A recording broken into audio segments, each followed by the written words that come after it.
बरं शंभू, तुला सांगितलेलं सगळं कळलंय ना? हे बघ, मला काही गोंधळ झालेला नकोय. हा, आईने आधी सांगितलं असतं तर अजून बरंच काही करता आलं असतं. शंभू जा तू. आता हे सगळं उरकण्यातच इतका वेळ जाणार आहे ना. काकू किती वाजले आहेत? अगं किती करशील, त्या लोकांना यायला अजून वेळ आहे. आणि हा किती घाणा घालून ठेवलायस. अगं आपण बाहेरून मागवलं असतं ना, हे सगळं करता करता किती थकून जाणार आहेस तू. असू दे काकी, माझ्या लाडक्या नंदेचा साखरपुडा आहे, सगळं छान व्हायला नको का? अरू वहिनी, कुठेस तू? आणि ती रश्मी पण अजून नाही आलीये. अगं थोडासा प्रॉब्लेम झालाय, रश्मी नाही येते. पण काळजी करू नकोस, मी आहे ना. मी करते तुझा मेकअप. आपण बघूया काहीतरी. मी आत आलो तर चालेल? हो या ना. नाही, आणि आता तुम्ही आलात तर मी बाहेर जाते, नाही का? जाऊ?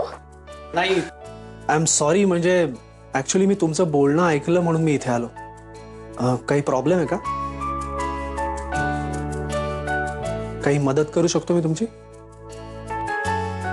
नाही, तसा काही मोठा प्रॉब्लेम नाहीये. आमची ब्युटिशियन आहे ना रश्मी, ती येणार नाहीये.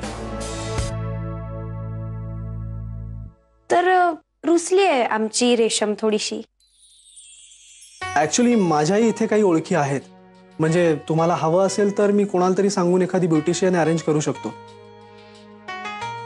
नाही म्हणजे तुम्हाला काही हरकत नसेल तर. नाही, असं कसं? तुमचा वरपक्ष आहे आणि तुमच्याकडून मदत घेतली तर ओरडतील ना आमच्या आई. वहिनी प्लीज, तुम्ही मला सारखं असं परक्यासारखं नका वागू. नाही, मस्करी करत होते मी. कोण? निधी? अगं किती दिवसांनी, किती वर्षांनी भेटलीयस तू. कशी आहेस? तुम्ही दोघी एकमेकींना ओळखता? शेखरने बोलवलंय हिला ब्युटिशियन म्हणून. अच्छा, तू आलीयस का? अगं किती सुंदर दिसतेस तू, माहितीये का तुला? थँक्यू. अरुंधती,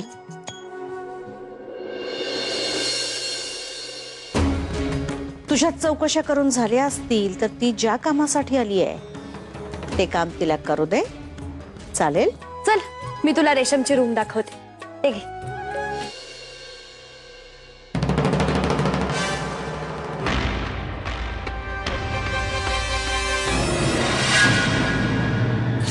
वहिनी, तो बॉल मला जरा हवा होता. मला वाटतं त्याच्यावर काहीतरी लिहिलं होतं. शेखरने मला बॉलवर काहीतरी लिहिलंय असं विचारलं होतं. शेखरला कसं कळलं की या बॉलवर काहीतरी लिहिलंय म्हणून?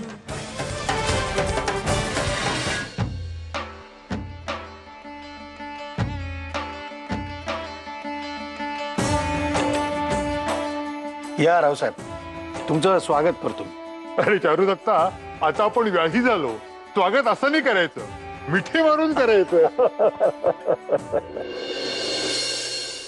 रेशम आणि शेखरच्या रूम मध्ये अशा आवेळी काय करते? कोणी पाहिलं तर या मुलीचं काय करावं ना हेच कळत. पण आता तिला लवकरात लवकर खाली नेलं पाहिजे, नाहीतर कोणी आलं इथे तर.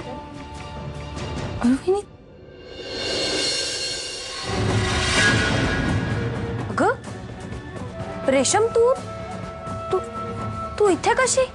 अगं मी इथे कशी? मलाच बोलवायला आली होतीस ना?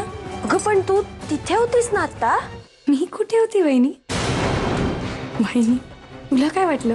मी शेखरच्या रूम मध्ये होते, आणि ते पण या वेळेला, आणि बंद रूम मध्ये.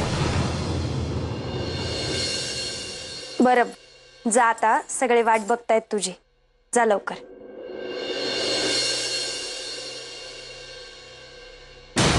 नक्कीच कोणीतरी होतं शेखर बरोबर त्या रूम मध्ये, आणि ती मुलगीच होती. पण जर ती रेशम नव्हती तर मग कोण होतं?